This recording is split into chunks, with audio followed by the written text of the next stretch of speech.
Hello everyone, welcome back to সোনার কাঠি। তো আজ আমরা চলে এসেছি আরও একটি নতুন ভিডিও নিয়ে। আর এই ভিডিওতে আমরা শিখব কীভাবে রাউন্ড শেপে সানফ্লাওয়ার ইয়ারবাডস কেস বানানো যায়।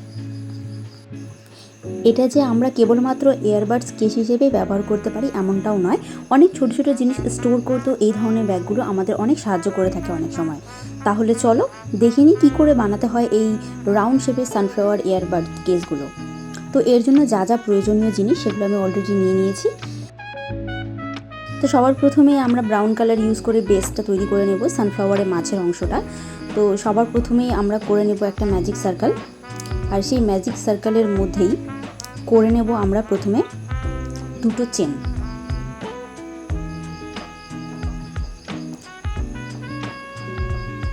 এরপর আমরা করে নেব দুটো চেন ছাড়া করে নেব হচ্ছে আরও 12টা ডাবল ক্রোশে।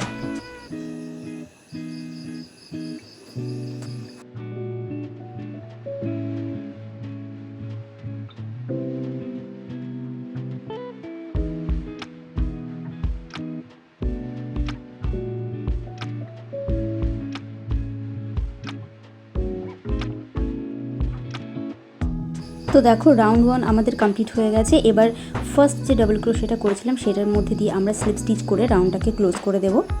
এরপর করব রাউন্ড 2। রাউন্ড 2 এর জন্য আবার দুটো চেন করে নিচ্ছি। এরপর প্রত্যেকটা স্টিচের মধ্যে আমরা করব দুটো করে ডাবল ক্রোশিয়া। আমরা প্রথম রাউন্ডে 12টা ডাবল ক্রোশিয়া করেছিলাম, আর নেক্সট রাউন্ডে প্রত্যেকটা স্টিচের মধ্যে দুটো করে ডাবল ক্রোশিয়া করে ইনক্রিজ করব, তাহলে রাউন্ড শেষে আমরা পাবো 24টা ডাবল ক্রোশিয়া।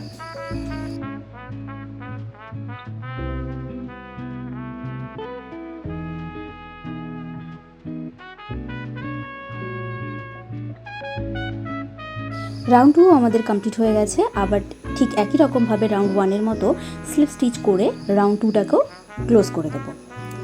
দেখো আমাদের বেসটা তৈরি হয়ে গেছে। এবার আমরা কাঁচি দিয়ে সুতোটাকে কেটে সেপারেট করে দেব।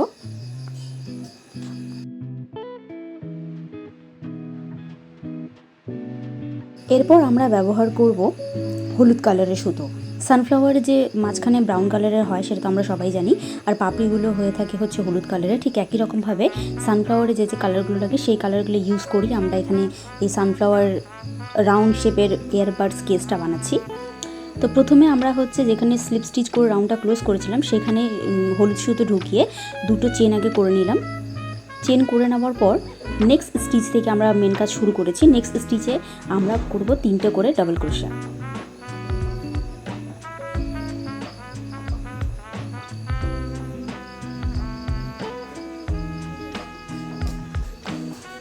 একটা স্টিচে 3টে করে ডাবল ক্রোশিয়া করব প্রত্যেকটা ক্ষেত্রে।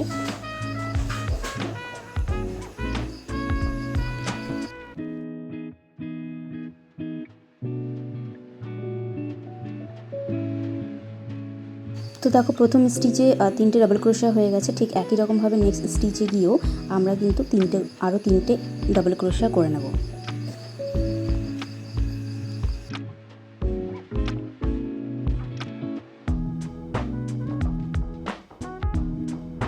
তিনটে ডাবল ক্রোশিয়ার শেষে যে স্টিচটা থাকবে সেটাকে টেনে একটু বড় করব, এবং পেছন দিক থেকে যে ফার্স্ট স্টিচটা রয়েছে যদি বুঝতে না পারো তাহলে প্রথম দিক থেকে পেছন দিকে গুনতে গুনতে যাবে 6টা স্টিচ অবধি।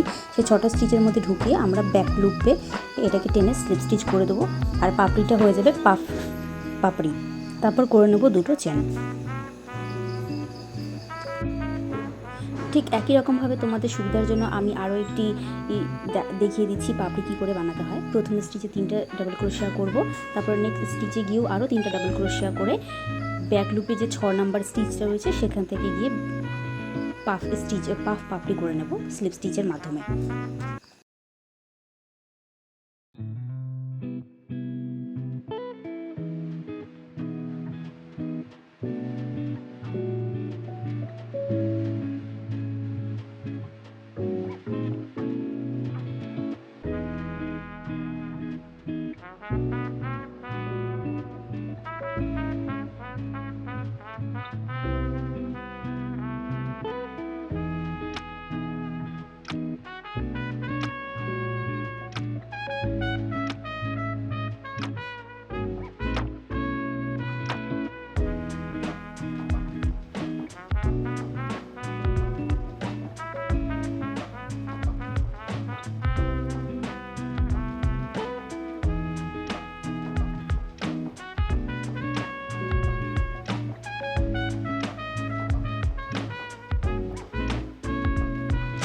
তো টোটাল 12টা পাপড়ি আমার তৈরি হয়ে গেছে। এবার স্লিপ স্টিচ করে রাউন্ডটাকে ক্লোজ করে দেবো।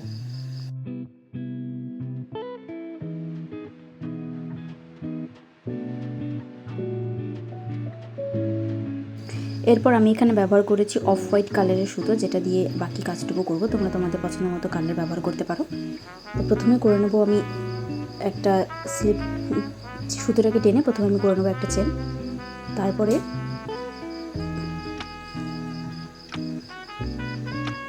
সেই স্টিচের মধ্যে করে নেবো হচ্ছে একটা সিঙ্গেল ক্রোশিয়া।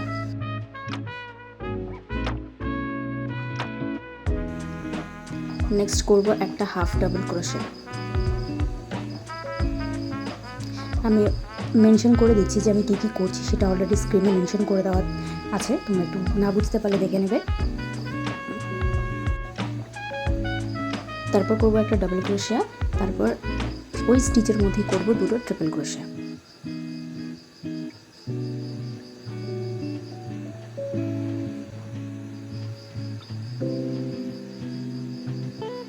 এটা গেল একটা ট্রিপল ক্রোশিয়া, আরও একটা ট্রিপল ক্রোশিয়া করে নেব সেম স্টিচের মধ্যেই।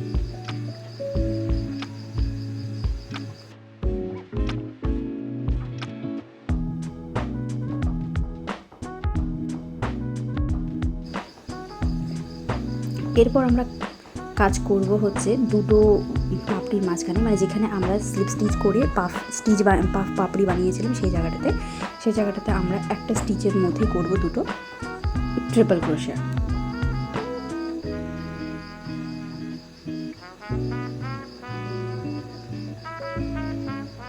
এটা গেল একটা ট্রিপল ক্রোশিয়া, সেম জায়গাতে আরও একটা ট্রিপল ক্রোশিয়া করব। তারপর পাশের ফাঁকাটাতে গিয়ে আবার সেম স্টিচের মধ্যে প্রথম স্টিচে যে জিনিসগুলো করেছিলাম নেক্সট স্টিচে গিয়ে সেই জিনিসগুলোই করব, তবে উল্টোভাবে। আমরা লাস্টে দুটো ট্রিপল ক্রোশিয়া করেছিলাম, এখানে আমরা ফার্স্টে দুটো ট্রিপল ক্রোশিয়া করব, তারপর করব একটা ডাবল ক্রোশিয়া, একটা হাফ ডাবল ক্রোশিয়া, তারপর একটা সিঙ্গেল ক্রোশিয়া করে একটা পাপড়িকে কমপ্লিট করব।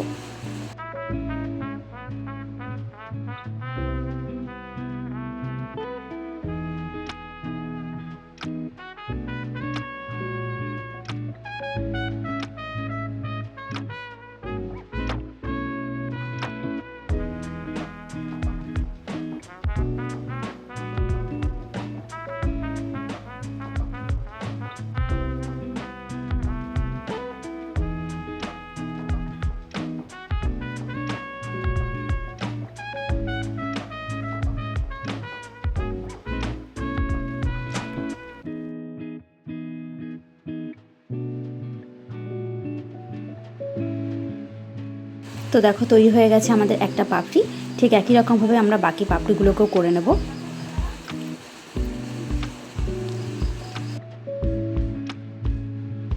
ছটা পাপড়ি কমপ্লিট করে নেওয়ার পর আমি করে নিচ্ছি এখানে 50টা চেন।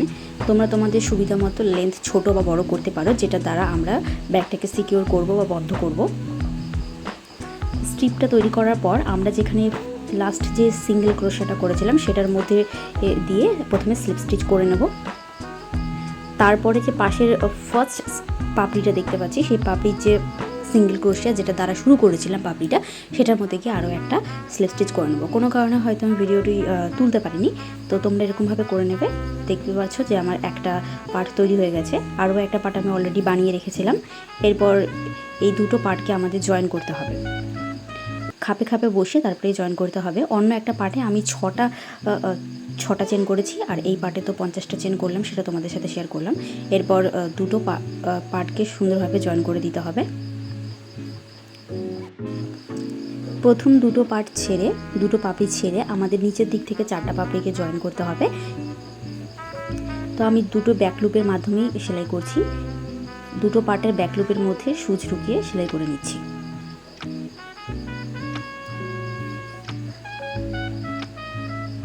তো দেখো তৈরি হয়ে গেছে আমাদের sunflower round shape earbuds case pouch. তো এটা কেমন লাগলো তোমরা অবশ্যই কমেন্ট করে জানাবে।